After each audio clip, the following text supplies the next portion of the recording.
is Radio 314 on the Red Ice Radio Network.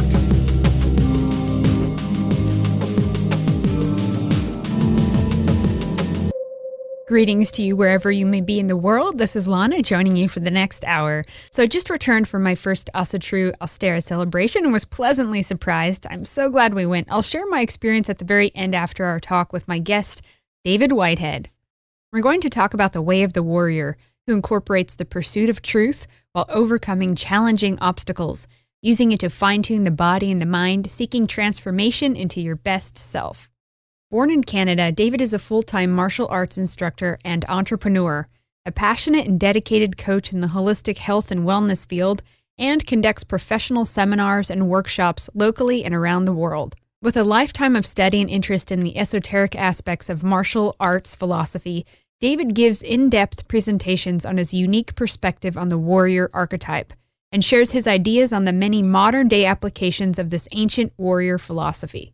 He is an avid adventurer and independent researcher and runs his own podcast show called Truth Warrior, which is centered around his own personal quest to seek out the answers to many of the interesting and challenging questions of our time. The basis of David's work is founded on a sincere pursuit of truth wherever it might lead, with an emphasis on facing and conquering the fear and self-imposed limitation that often gets in the way of our peak physical, mental, and spiritual development. I think the subject of conquering limitations and seeking your strongest self is vital now more than ever, with all the massive obstacles we face, both personally and collectively as European people. Radio shows like The Pressure Project, The Golden One, Power Through Discipline, and the work of people like Jack Donovan is coming to the forefront, appealing to many for a reason. People are tired of weakness and the can't-do attitude that keeps us in a horrific place both personally and collectively. Yet many don't know how to get out of that place, and the elite need you to stay in that place so they can continue to rule. The time is here to take charge back over our own lives and by extension our communities and our countries. This requires focus, self-discipline, self-mastery, and I believe also power of spirit, mind, and body. David Whitehead up next. Welcome, David. Thanks for being here. Hi, Lana. Thank you so much for having me on. It's a pleasure.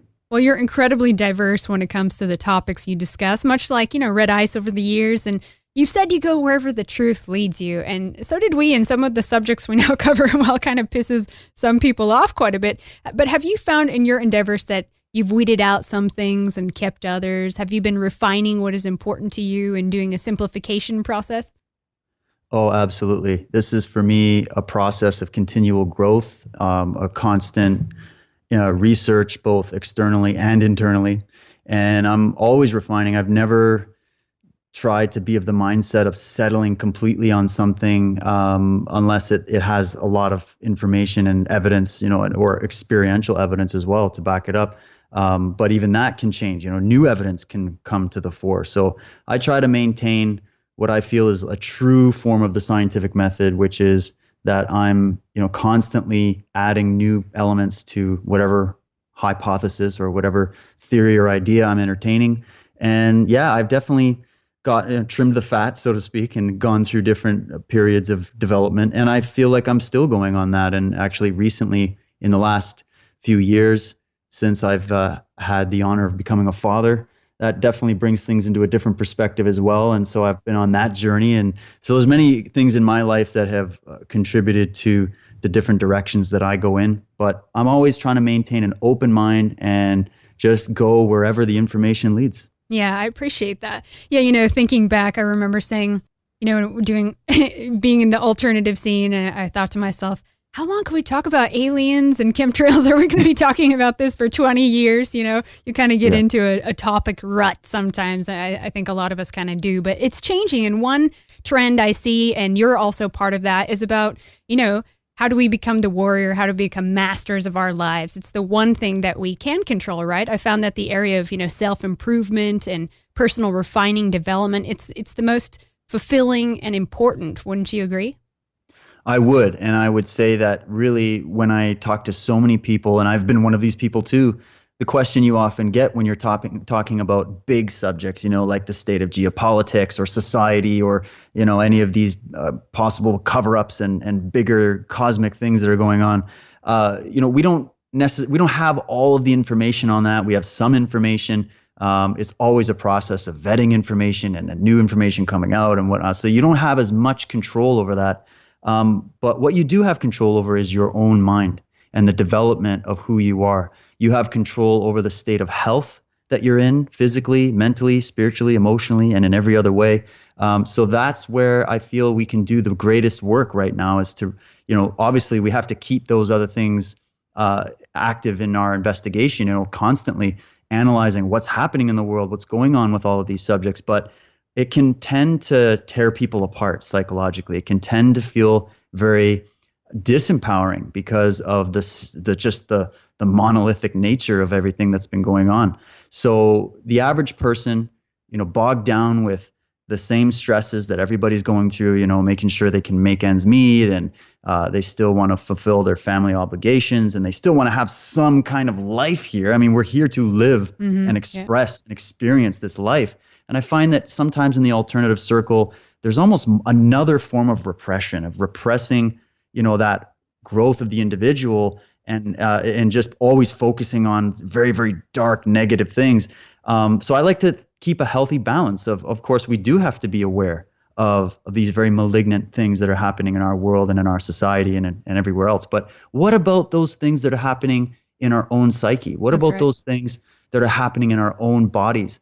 And so for me, the warrior, it's actually this whole thing, the Truth Warrior, the show I did is really just it was a project of mine to pay forward respect to the many great people that have inspired me and lifted me up on my feet and have encouraged me to keep going on this journey and to pass that on and to really help people develop that full spectrum awareness of who they are, what their purpose is, how they can best contribute, and to become a fully realized being in this time. And I think that that's one of the greatest things you can do at this time to contribute to what's happening in the world. That's right. And if you focus on your personal expansion and your own mind above all else, that's the one thing I think the establishment fears anyway, is capable, strong, healthy people, right? It's done its best to shut that down. I mean, look at the vast majority of information that goes into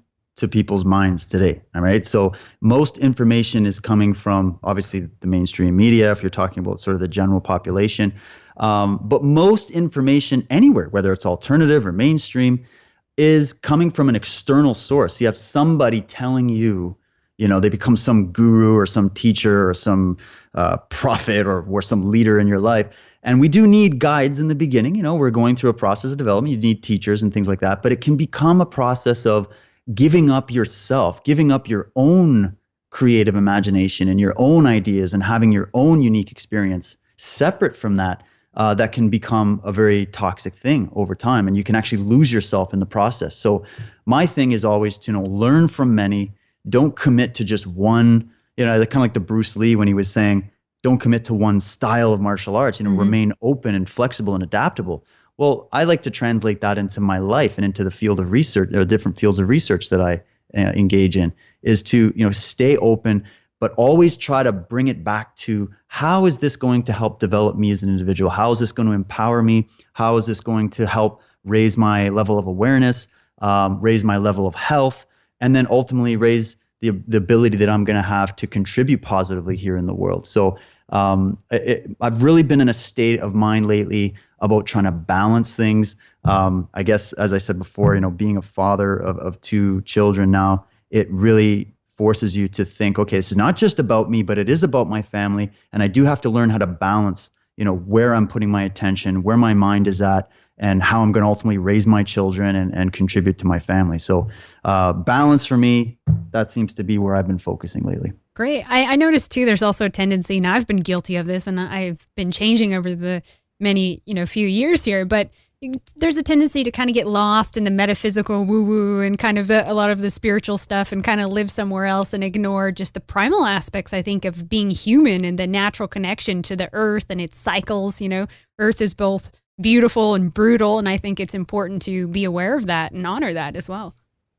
Oh yeah, well said, because I've had the same experience, and I think it's part of it. I think it's part of a maturation process where you're you're exploring things. So maybe at some point in my life, I felt like there was too much emphasis on only the physical, sort of reality, and really focusing on that.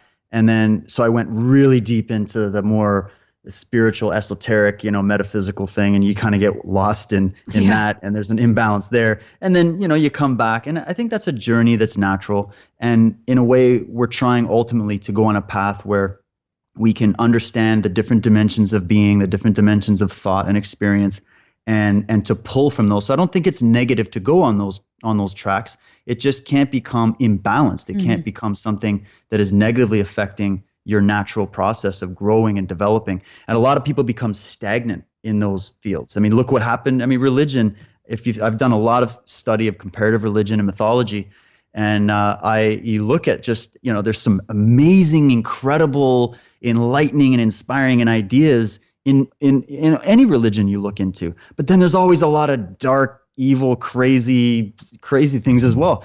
So, what we're trying to do is really learn how we can achieve the balance between understanding that we are here in this physical world. A lot of people try to negate that. They like to kind of take, I guess, a more Gnostic perspective, and I'm not critiquing all of Gnosticism, just saying this is kind of a perspective that Earth is somehow naturally just some prison over by some demiurge or whatever. And they think of it in a literal sense that, well, there's nothing you're going to do to save the Earth, so it's all about the afterlife. And we see this in religion. It's always about the afterlife. This is just an evil place. You just have to survive the ride and then hope for paradise after you're dead. And that has caused a lot of war, a lot of division, and a lot of psychosis really in the world. So really, instead of looking at, I've really been loving reading William Blake and Schelling and some of these philosophers that are talking about the beauty of what this world is, and how we can understand that it is conscious as well. It is fractal. It is holographic, but there is a beauty in the simplicity of even something like your hands. Your hands, there's something so beautiful in the geometry, in the ability that we have to manipulate objects with our hands. And we don't think about those things a lot, but in martial arts, you're brought into a space where you have to learn about that. That is very much part of it. And by learning in the physical domain with something like martial arts, you're actually taking that information and learning how you can apply it in a more mental or spiritual sense. And I really like that. So it's a very practical, hands-on approach to spirituality. The martial art world has become very much a victim, and always has been very much a victim of the same kind of, dogmatism and these archaic traditions and whatnot. But when you tease out the really, really good philosophical elements from all warrior traditions, no matter where you look, you will find the same thread. And that is about the personal development, the personal empowerment, the ability to stand up and recognize your sovereignty, recognize the sovereignty of others, recognize the beauty of life, and what a true sense of justice is, a true sense of balance is. And then it can go even further. There's so many amazing lessons there. So I found that the martial arts was something that helped me as I was growing up through a lot of challenges. It helped keep me grounded. And I've kind of developed that feeling of, we should be thinking outside the box. We should be expanding the way we look at the universe and the world. But let's keep our feet planted firmly on the ground. Yeah. We have our head in the clouds, Well, I definitely want to get deeper into the warrior, but first I wanted to kind of get the victim out of the way, because you had said before in a video that long ago you were kind of in victim mode when you were younger. And that's an aspect I see rampant in modern day politics. It's kind of like the biggest victim is actually rewarded. There's like a hierarchy of victims. You probably notice it. So what can you say about victimhood from the warrior's perspective? Well, I mean, in this philosophy, there's no room for that. The concept of victimhood is really a concept of an individual that hasn't fully developed, it is not considered a fully developed individual. Mm-hmm. And so that's why you're in a mentality that is pointing fingers everywhere else but back at yourself. And I've often loved that analogy. I think it was maybe my mother that had said it to me once when I was having an argument with her as a kid, and I was pointing fingers and I was like, it's you. And she goes, hey, you know what? When you're pointing that finger at me, how many fingers are pointing back at you right now? And I've kind of looked at that and I went, oh, interesting. Yeah, that's probably not an accident of nature, So, I mean, yeah, there are external things that happen. There are people that, can come in and cause all kinds of stuff in your life. But what's your decision in the moment? How are you going to deal with that? Are you going to let that become, are you going to let that win? Are you going to give them all your power away to these other people and say, well, yeah, it's everybody else that's doing it to me. I'm just a victim in this world, and I'm going to abdicate all of my personal responsibility. And I think that's really the source of that victim mentality, is that we're dealing with a psychology that says, I don't want personal responsibility here. I want to give that away. And when you give your responsibility away, even though it might seem kind of attractive to do because then you don't have to do anything, at the same time, you're giving your own personal power away. That's really what the bottom underlying thing is there. So this whole idea that we're discussing here with this warrior philosophy is about how to rinse that out and how to get rid of that and how to realize that instead of being a victim, you should be a victor. You should be a victor of life. You should be out there seeking challenges. You should be out there conquering your fears. You should be out there facing those that adversity that's going to show up inevitably in your life, as opposed to just pointing the finger at everybody else. Although to balance that out, you should also say, yes, there are evil things happening. Call it out when you see it. Sure. Yeah, exactly. But let's not get carried away with that and just go, oh, it's just the bankers, it's just the elite, it's just the politicians, it's just this. Yes, they are doing a lot of crazy stuff, but what are we going to do about it now? This is what I think that this time is trying to bring us out of that, because that will ultimately heal the situation. I agree. And confidence is another huge aspect. And I see it lacking, especially in many younger, especially European boys today. I just see they don't have the confidence that boys used to have. You teach kids. Where are kids learning to gain confidence from, if at all, these days? Well, yeah, this is an epidemic. I mean, I've been in martial arts I've been in there since about 9 years old myself. And I got into it specifically because I lacked confidence, specifically because I was afraid of my own shadow as a kid. I was a scrawny little guy, and I was bullied around and pushed around. And the only reason that was happening was because that was the energy I was putting out. I was hanging my head down low. I didn't have that confidence. Yet there were other kids around me that, they weren't big kids. They weren't anything super impressive, really, but they had a confidence about them, and they didn't have that same issue with the bullying and whatnot. And so as I went through the process of training martial arts and developing that, the confidence started growing in me. And as that grew, I started having less confrontations. I started having less of these experiences. So what I do now with kids is I take them in, and I'm at the point now where I pretty much assume that they haven't had anywhere to develop that confidence, because they're not being taught that in school. The media is not communicating that. In fact, they're communicating the opposite of that. Parents themselves are even worse than the kids in terms of having no confidence. And that's because, again, their parents didn't train them. There's nothing really there in society that's helping to develop that. So for me, the martial arts became a tool by which I could, whether it was a child or a teen or an adult, I could communicate and help them grow in that area. And I've just seen amazing things happen, Lana. It's been miracles to watch a child, slouching down, always abused, always picked on, and just kind of imploding in on himself. And suddenly after, 6 months to a year of training, just start pushing that chest out and raising their head up high and looking you in the eyes when you're talking, and then moving from that to going out and maybe winning some tournaments, and then getting their belts, and then working hard, and then just developing into this amazing person. It just shows that we are missing something in our society today. We are desperately missing I call it the spine of a warrior. We need to have that courage. Well, look at how they portray most guys on TV now and everywhere else. They're a bunch of wussies and sissies. There's no strong male role models for these boys anymore. Exactly. And even if there are, they're like the malignant kind. They're like a super egoic kind of it's just incredible. So yeah, to have a true sense of, like, for boys especially, a true sense of what real masculinity is, what it means to be a confident young man. My wife often jokes, she's like, where's all the strapping young lads? Yeah, exactly. All those strapping young lads. Where did they go? Doing their chores. Yeah. And it's just, it's sort of a product of the times, but it's not at a point of being irreversible. It just means that it's showing that we're missing something. Something is missing from what's being taught.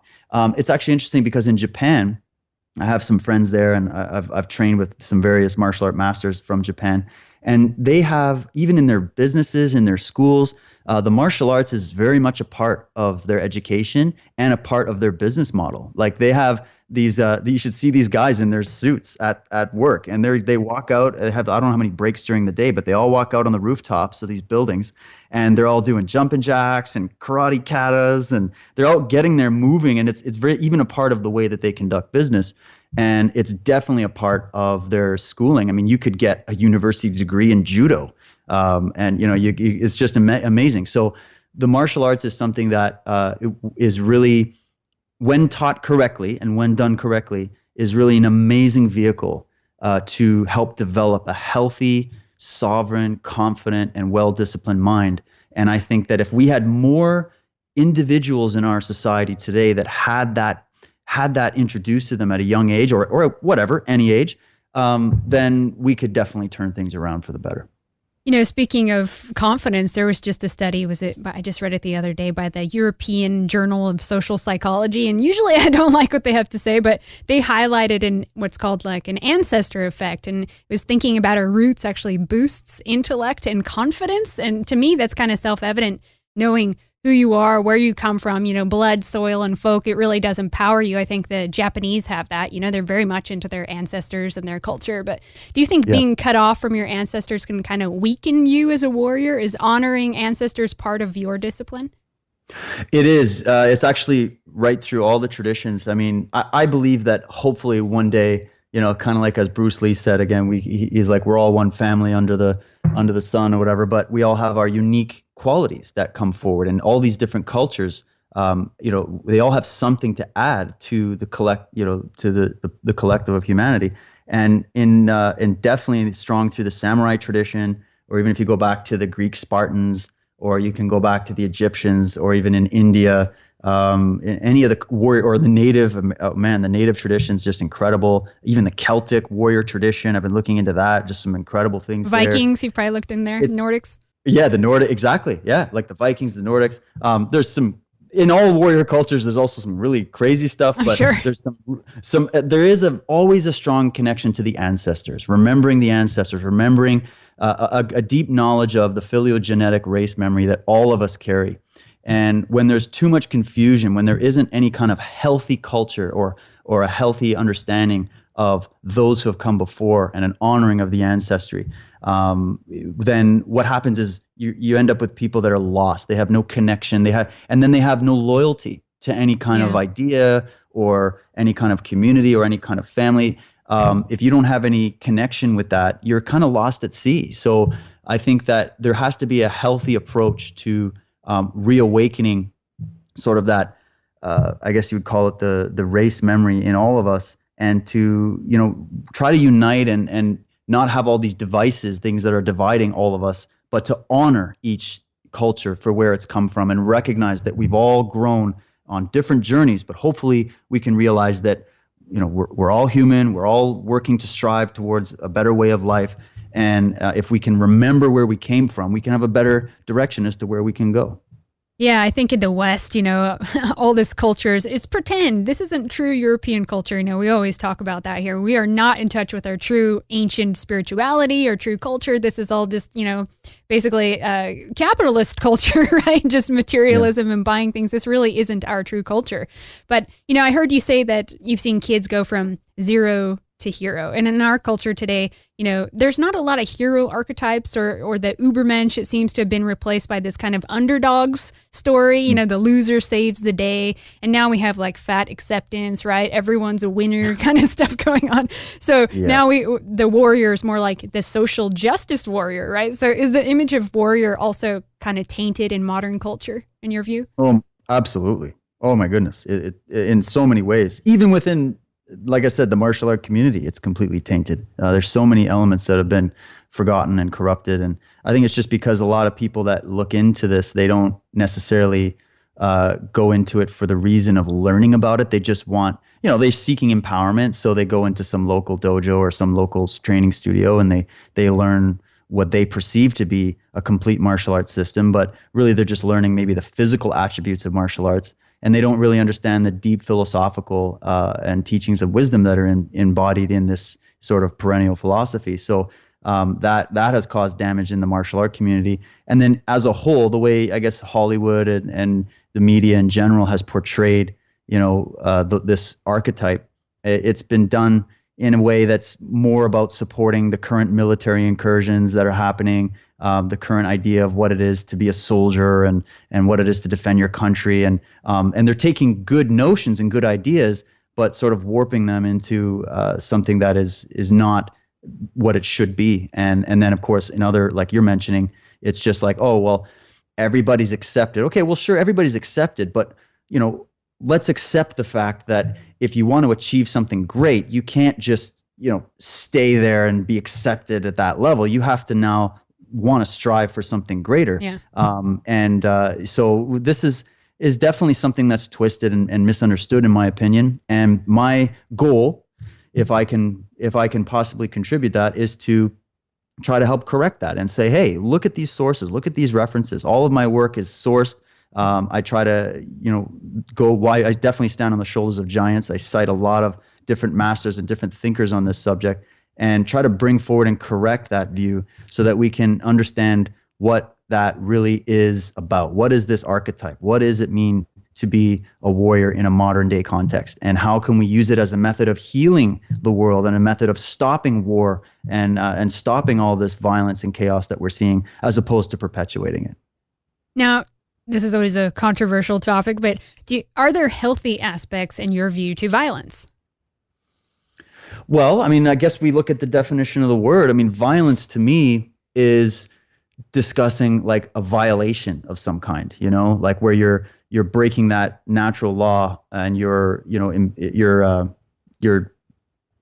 messing with somebody's personal sovereignty in some way. Mm-hmm. So to me, that's violence. It doesn't even mean it has to be a physical act or a physical attack. It just means that, look at like what I believe the government is doing is violent. It's violating, sovereignty. It's, looking at with income tax and all these different methods and these draconian laws and surveillance.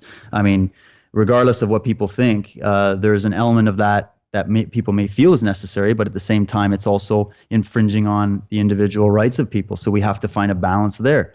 But what we should be looking at with violence versus maybe proper use of force, I think, is a definition that I like to work with, where, in martial arts, we're taught methods of how to defend our rights, to defend ourselves if somebody's attacking us. Mm-hmm. So someone could say, oh, you're using violence against violence. Well, no, because the violence happened when some mugger jumped me in the street, pulled a knife on me and tried to kill me for my money or my shoes. You could just stand there and do nothing. And yeah, if I stand there and do nothing, is that moral? No. Is that guy gonna? No. So in the martial art world, it's a hard style of spirituality where they recognize that pain is enlightening. Sometimes that's what it takes. You must stand up and put some kind of resistance against somebody that is committing an act of injustice on you or on someone else that is helpless. What about all these?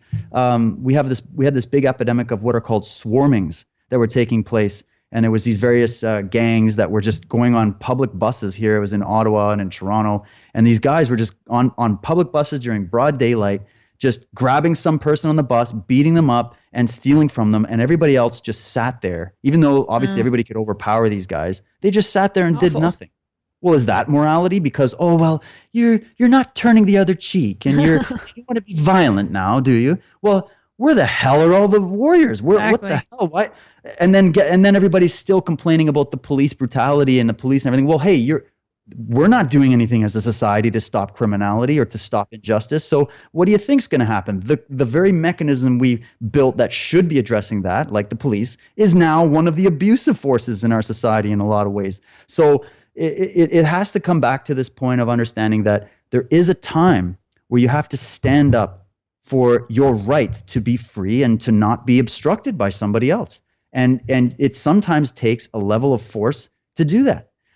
Even if it means deadly force, if that is what it takes to stop somebody from coming unjustly to harm or kill you or your family, then you have to make that decision in that time. And that is something that is discussed very, very much at length in the martial art and warrior tradition at its best, because of the fact that we deal with this every day. I mean, I get parents that come in to sign up their kids and they always have that question. Oh, I don't want my kid to become violent. Well, how's things going at school? Is he getting into fights? Yeah. Is he getting bullied? Yeah. Well, what I'm going to be teaching him is how to stand up for himself and have the confidence to look people in the eye and to actually have a choice in that situation, as opposed to just getting the snot kicked out of him at school. And once that parent watches the kid develop, what's interesting is not only does that kid stop, going out and getting into scraps, but nobody's picking on them anymore. And it has to do with their stature, with their posture, with the look in their eyes, with the level of confidence that they now have. And I've spoken to a lot of martial art masters about this. And I've said, do you ever use your martial arts? Like, do people come up and you have to use it, when you're at the bar or whatever? And they're like, no, funny enough, the longer I've been in martial arts, they sense the it. less I've had to use it. And I kind of wonder, does it just have something to do with the energy that you're putting out? Is that really what this is? Is you're creating an aura around you? Guys pick up on that stuff, and they have this intuitive thing like, don't mess with that guy. He might kick my ass, Yeah. Well, and I don't even know if it's just, oh, look how intimidating. Because I had a couple friends. They look intimidating, right? And if you look intimidating, sometimes you walk in a bar and you'll have other guys that are like, oh, well, that's the threat. I'm gonna go and kick that guy's ass, right? But really, I think it just has to do with the energy you're putting out. It's sort of, I call it a quiet confidence. So you have a confident level that you can deal with yourself in a situation, and you're prepared to die at any moment if you had to.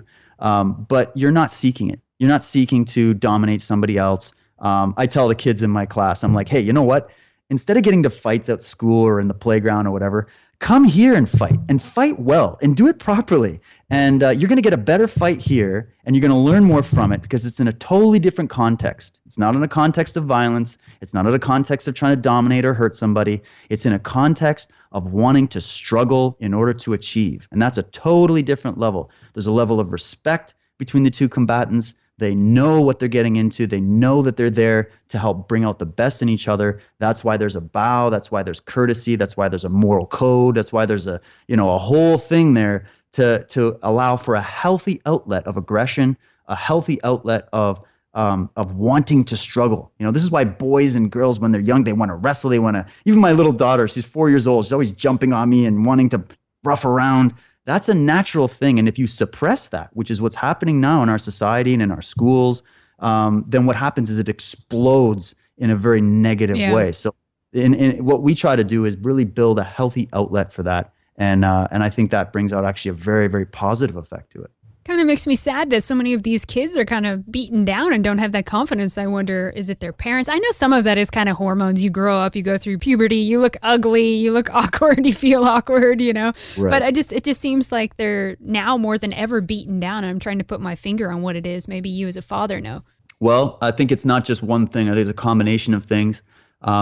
We are in a digital age where most kids are getting information now. I mean, everybody's glued to their cell phones and their iPhones and iPads and all of that. And I mean, there's a positive element to that, but also it can be quite negative when now your child's mind, which isn't fully developed and which isn't getting positive information from other sources, is now just exposed to this stream of information that's constantly present and that's constantly telling them, even through the advertising and whatnot, telling them they're not good enough, they're too fat, they're too skinny, they're too this. I mean, look at eating disorders. Look at this epidemic of young girls with eating disorders. Look at the rise of so many of these, of childhood depression. I mean, childhood depression. Did you ever hear about that growing up? No. Now it's an epidemic, and guess what? They're prescribing these psychotropic drugs to these kids to help them with their depression. I mean, these kids don't need pharmaceutical medications because they have some kind of chemical imbalance. Well, they're also giving them hormonal pills now too, so they could have a sex change at age 12. Exactly. And so they're already being told there's a way out.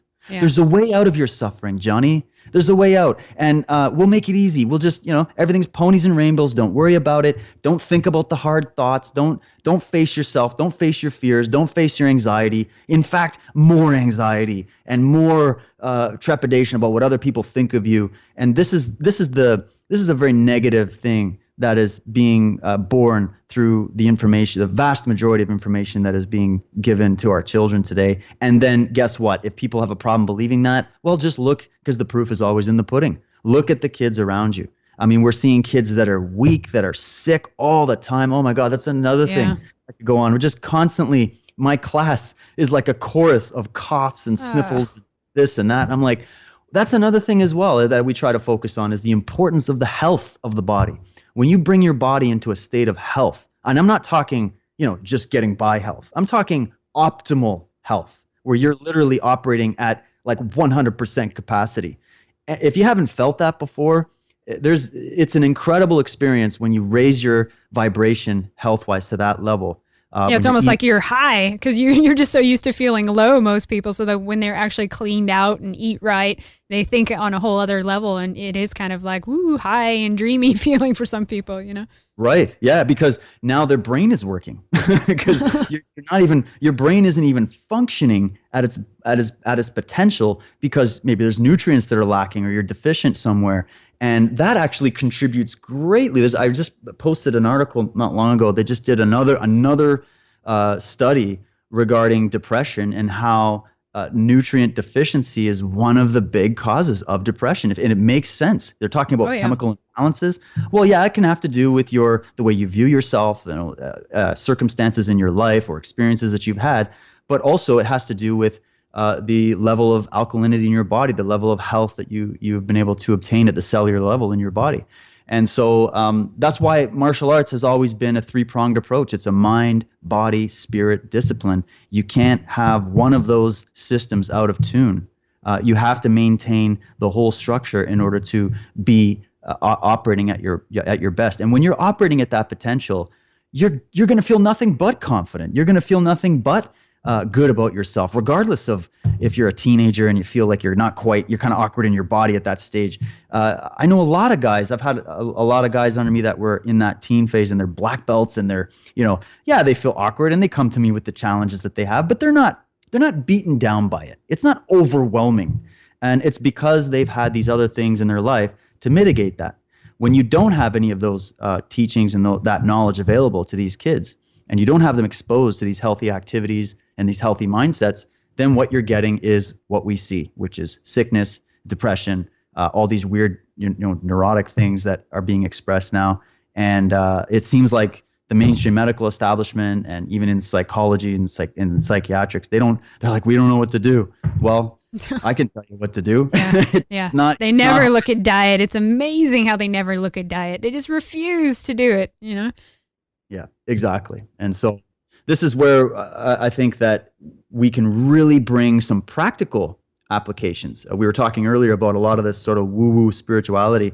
A lot of that is very heady. It's very much about thinking about these different principles and contemplating and this inner and all that. But it lacks the practicality a lot of times. And this is why I like, martial arts and even like yoga and things like that, because it gives you a physical arena to practice spirituality in and to prove to yourself again and again whether you can test. It's like a science. You're testing to see, hey, is this the correct position? Is this working? Is this effective? Am I effective in this area? Oh, no. Okay, then I have to correct it and go back. And it's teaching you some very valuable life lessons about how to not come up to an obstacle and go, oh, there's an obstacle there, so I'm just going to turn around and try to find a different way. Speaking of yoga, I just learned about the Nordics did something called runic yoga, a version of it, where they mimic the poses of the runes. Have you heard about that? I was going to give it a try.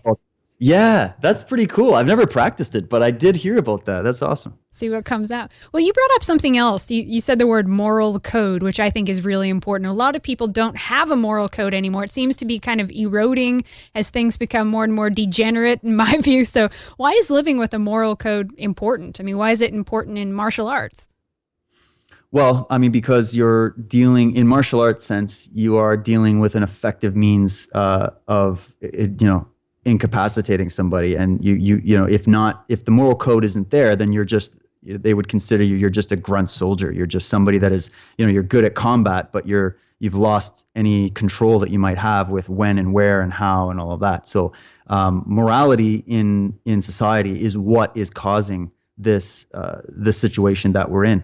I would say that morality is synonymous with freedom. I mean, if we see less freedom in our society, it's probably because we're seeing less morality. That's true. If we were to see more morality, we would see more freedom because they are one and the same. So in the Japanese tradition, they have what's called the 7 virtues of Bushido. And Bushido, Bushi is just referring to warrior, and Do is referring to a way. So it's the way of the warrior. And the way of the warrior, the 7 different tenets were things like integrity, respect, heroic courage, honor, honesty and sincerity, duty, loyalty. I even saw that in the native tradition, I had the fortunate opportunity to travel with some of the native elders here in Canada, and they also have 7 virtues. I find it interesting. And there's nine noble virtues in the Norse way. In the Norse, yeah. That's correct. Yeah, and these numbers aren't trivial. There's a reason by it. But in these 7 teachings, they got love, honesty, respect, truth, courage, wisdom, humility. You can even go back to the 7 Hermetic principles. Coming back out of Hermeticism and whatnot. And again, it's referencing that.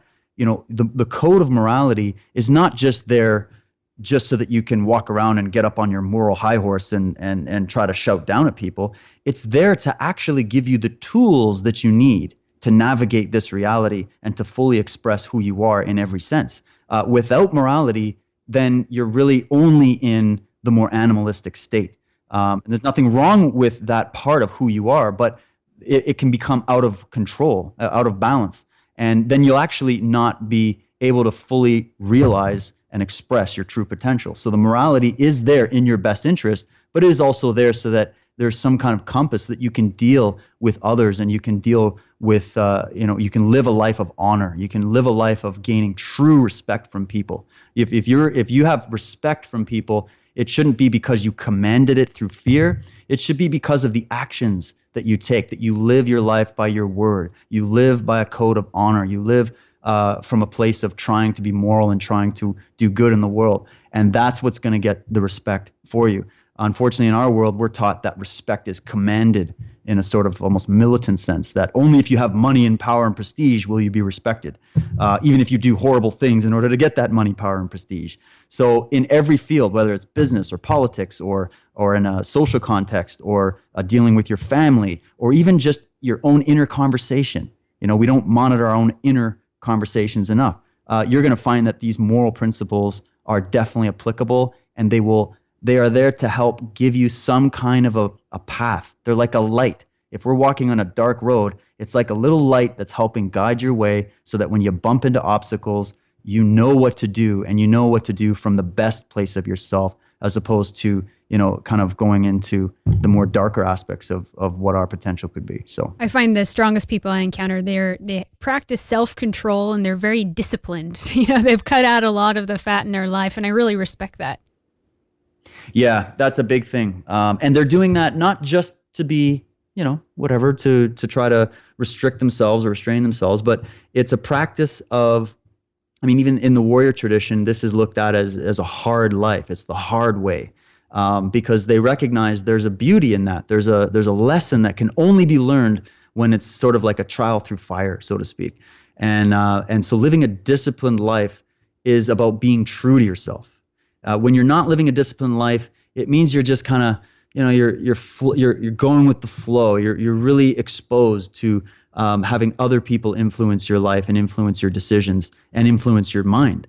Whereas when you're living a disciplined life, it takes a lot in order to do that, and it takes the best parts of you in order to accomplish that life. And therefore, you are at least connected to your true imperial self. You're not just living vicariously through others. You're not just constantly living up to other people's demands of you. You're living a true, authentic existence. And that is, in my opinion, the best description of what a warrior would be. Now, I want to ask, I believe there's differences in the sexes, so you're not going to hurt my feelings about this, but what about women in martial arts? I know your wife is involved. What about women warriors? What's your view on that? Oh, yeah. This is not gender specific. There is a specific way that I would train a female in martial arts. But in terms of the philosophical understanding of what it is that you're doing, there's, it's not that much different. These codes and principles are for anybody. But yeah, my wife, she's been training for many years now. She's achieved her black belt. We were actually just training the other night, and she's getting back into the swing of things after having the 2 children and taking a little break. But what I've seen is that she has now gone to a level of personal empowerment through the martial arts as well, that it's inspiring to watch. And now she's been inspired to actually start a women's only class. I often don't segregate. I'll say, yeah, men and women come to the class, whatever, and I usually separate on the mat. And then if people are comfortable, they can train together. But I think there's also something special about, women wanting to come together. And, my wife is going to be doing a sort of women's only thing as a means of empowerment, because a lot of women are, they're very shy about their body, and they're very shy about how men are perceiving them, and it can sometimes interfere with their training. So in the beginning stages, it's kind of good to say, all right, let's do the women's only class, try that out, get them to a place where they feel confident, and then they can kind of join a mixed class if they want after. So I'm not trying to segregate anybody, and it's not about inequality at all. In fact, I would say that women learn martial arts much faster than men do. And I'll tell you why. It's because women usually look before they leap, whereas men, they just want to go in and strong arm everything and use physical strength to overpower an opponent. Whereas, usually women are more analytical. They have a better eye, it seems, with understanding technique. And they often, usually because they're smaller than an attacker that would come after them, they have to rely on technique in order to be able to defend themselves. So I see this. There's some of the best black belts I've had and that I've worked with were female, and I've had my butt kicked many times by some very good female martial artists. So I think that everybody has their own talents and attributes to bring to it, and the martial arts has a beautiful way of bringing that out in each individual. Now, in one of your videos, you talked about the importance of basically finding the right training partners and the teachers for your needs. So how does that work? I mean, because I think it's important in probably anything you do, whether it's weights or any kind of fighting class, right? Why is the right partner important? Well, mainly because you want to feel comfortable, and you want to know that when you're going to train a class and you're going to commit to that discipline, you want to feel excited about the person you're working with. So it's important because sometimes you get paired up with the wrong person and you have a bad experience, and especially at the lower levels where people are still learning and they come there to vent, and things can happen. I've seen some drama happen. This is not this is very normal, but to have a good partner to train with means that you have someone that's going to respect you. They're going to give you the chance to grow. They're not just going to smash you all the time. You guys can be friends after, and it's someone that you get along with. I find that it makes it a little more lighthearted. It kind of takes the edge off of it, because going into a martial arts school for the first time can be very intimidating. And I understand why, because a lot of martial arts schools are intimidating, and they do that on purpose. And I don't really agree with that approach, but when you have the right training partner, it can sometimes help you kind of get through that beginning stage, and then you'll open up later and be like, yeah, okay, I'll train with anybody. It doesn't matter. But when it comes to the right instructor, that's probably the most important, because you want to find out, where's the head at of this person that's going to be teaching me this discipline. Are they just trying to get money out of me? Are they legit in their credentials? Do they really know what they're doing? Are they just going to try to put me in tournaments and use me to win medals for the school? Or is this about, real martial arts? Do they actually care about every student that they bring into their place? What's the vibe of the place? Is it clean? Is it friendly? Is it a safe training environment? These are kind of things that I tell people to look out for if they're interested in training. And I also recommend doing personal training. If you can find somebody that offers sort of one-on-one training, many schools will offer like a free trial or a free private lesson or whatever. It's a great way to get to know the instructor and get to know the art you're working with, and then to feel and see, is this the right discipline for me? Is this the right class for me? You really got to go off your intuition when it comes to these things. Now, I was just thinking of, modern warrior, listening to what you're saying. So how would we take some of these, I know this is a hard question, but some of what you've been talking about and apply it to our current mad world and insane politics, all the things that we're dealing with? How do you apply these principles? I think that this is something that is very sacred to the individual. So this is the best way to apply it is to apply it in your own life. And whether you decide to go physically join some martial art class or not, these principles are still available to you and are still going to benefit you in your life. And I've done, this is what my website is, this is what my work is, this is what the presentation I'm going to be doing coming up soon here is going to be about. I'm even working on a book. I've just got so much information about it. I want to be able to put it out and get it out there. And this is about inspiring everyday people, no matter where they come from, no matter what their life experience is, no matter what hardship or challenges they're going through, that there is at the very least, a particular mindset that they can take from this and they can then apply it in their lives. And you know what? I can't tell them how to apply it in their lives. They are going to have to go on that journey on their own. And that is what's unique about this. This is not some cult or some religion or some set of things that you need to do. This is something that is very much adaptable. And you're going to have to experience it. It's an experiential discipline. You can't just think about it and read something about it. You're going to have to start learning how to apply it. And that's where I have tried to help, is to say, okay, as individuals, how can we empower ourselves to get out of our own limiting belief systems? Because that's what holds people back. And that's what holds people back from really doing what they maybe always dreamed of doing, or what they really want to do in this life. And that calling, I believe those desires and those dreams are here inside all of us for a reason. They're not just there because we're all greedy, we all want, it's not like that. They're there because it's guiding us on our journey to go and do what we came here to do. And so this is just a way of helping you connect with that, become empowered to go on that journey, because trust me, it's going to be hard. It's not going to be easy. You're going to fail many, many, many, many, many times in order to succeed. And so this is the mentality that says, I'm going to accept that and I'm going to go through it anyways. And in that sense, if we can empower people on an individual level, it will have an effect ultimately. I mean, I could say, all right, well, every politician or any we could reform our government and have them working with these principles. But I mean, I just think that would be a futile case in the current time we're in. I think what we should be focusing on is getting the people, the average everyday person, inspired so that they're not just pulled around by the dictates of other people, that they can start expanding their awareness to be able to see the lies and to see the manipulation and to see the pressures that are coming from everybody else, and to go, no, I'm going to walk my path. I'm not just going to let somebody else dictate my life for me.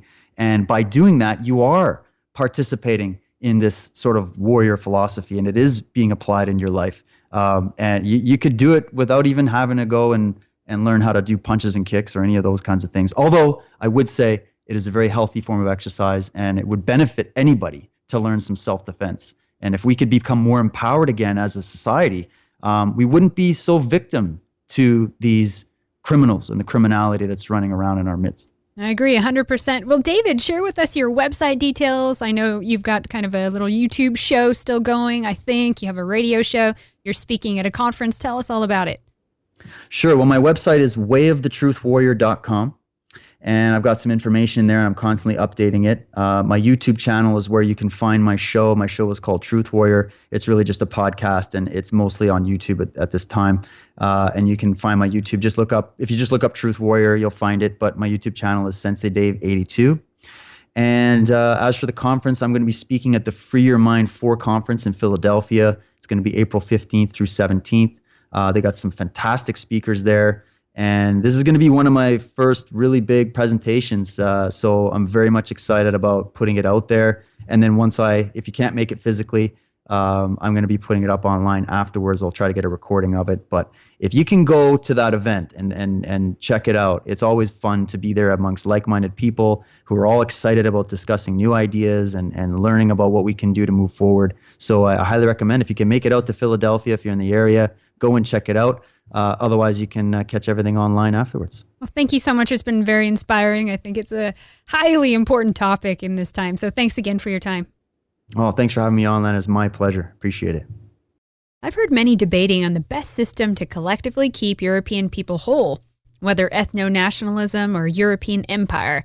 I'm not talking about civic nationalism, because that's just paper without focus on blood. I'm talking about blood and folk nationalism. And folk does not need a passport control to be who they are, but they do need a strong knowledge of their folk identity, culture, and reverence for ancestors.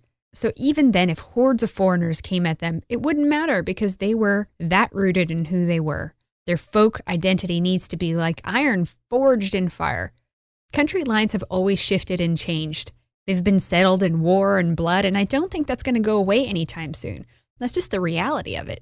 I'd love for us to take back our governments and have a true European Union across the globe, but in the days of globalization, this is becoming a harder idea to attain in the flesh. The idea of a great European global empire may be utopian. I wish we could have that, but from where I'm standing, it seems out of reach. I come back to a place where I was before I woke up to folk, and that is secession and tribalism. There's around 800 million white Europeans on the planet. And let's face it, as much as it pains me to lose true diversity among European ethnicities, many of these lineages aren't going to be white in the future. Then there's fellow white people you can't stand socially or politically and would never want to be in your community, not even your country. So the way I currently see it is regions and pockets of different types of European communities across the globe, with perhaps more concentrated pockets in other areas. Basically, different European tribes based on variables such as ethnicity, but also ideology or religion. Eventually, perhaps some of those can come together and expand. Well, what about the foreign invasion into Europe? Well, that requires the will of the people to chase them out. We need to raise our children and grandchildren right, because if it's going to happen, I see it happening in the coming generations. But we need to be laying the groundwork right now. America, Canada, New Zealand, Australia, I don't see them ever being white countries again. But I do think we'll see pockets of white communities thriving in those areas, and it won't be easy with all the other opposition. But interesting variations will arise. I wish we could see all folk-minded Europeans returning back to Europe and cleaning it out, including even our own traitors and lefties. But that may never happen. So we have to plan for the worst, but shoot for the stars. Even among pro-whites, you have different tribes. And it's so hard, which is so annoying to me, to unify for a greater goal. It always comes back to tribal segregation. Humans are tribal. So in that regard, I really like the concept of identitarianism. We need to forge in the fire our identity, culture, remembrance for ancestors, and be strong-willed, unbreakable, so even if no borders existed, it wouldn't weaken what we are. We'd self-segregate mentally and spiritually, not surrendering to the dark goo. That being said, we should embrace the warrior and fight for the stars without limitation in mind, but there comes a point when warriors find their tribe with whom they fight in unison. Even you do it choosing your favorite radio programs. We always self-segregate. And for strategic purposes, some tribes will align at times to fight a greater enemy. All we have right now is speculation, and the future is ours to create. But the organization is lacking. All I see is many scattered groups without a solid plan. If this continues, the reality is we'll be a scattered tribal people. White diversity seems to be a blessing and a curse. About Ostera, if you don't know about Stephen McNallen or AFA, Also True Folk Assembly, I highly recommend you attend one of their gatherings, which happens in different chapters across the country. I hear the one in California and also the one in the Northeast is especially good. Stephen was interviewed on Red Ice Radio, so definitely check it out.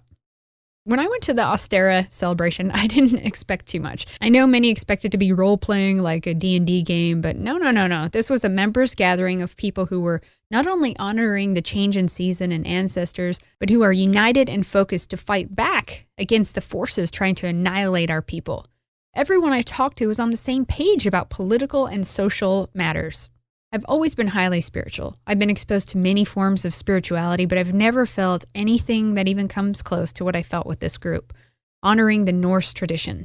Something magical and powerful does happen when you gather in a group of like-minded people of your same race, focused in intention, chanting on runes and listening to the drums, watching the fire, invoking your ancestors. It's something I wish you'd all experience. I agree with Stephen in that the spiritual aspect, including spiritual warfare, should be our foundation. You don't have to believe in gods. You can be an atheist, but honor your ancestors and unite with your folk at the same time. Rituals and gatherings such as these are a terrific way to recharge your batteries, make true friendships, and reconnect with something old and sacred. The Norse, too, had their seers, visions, and shamans. This has always been a foundation in European tribalism. Chanting on the runes took me back to a time when the berserkers were chanting, getting in the zone, preparing for battle, and they were unstoppable and fierce.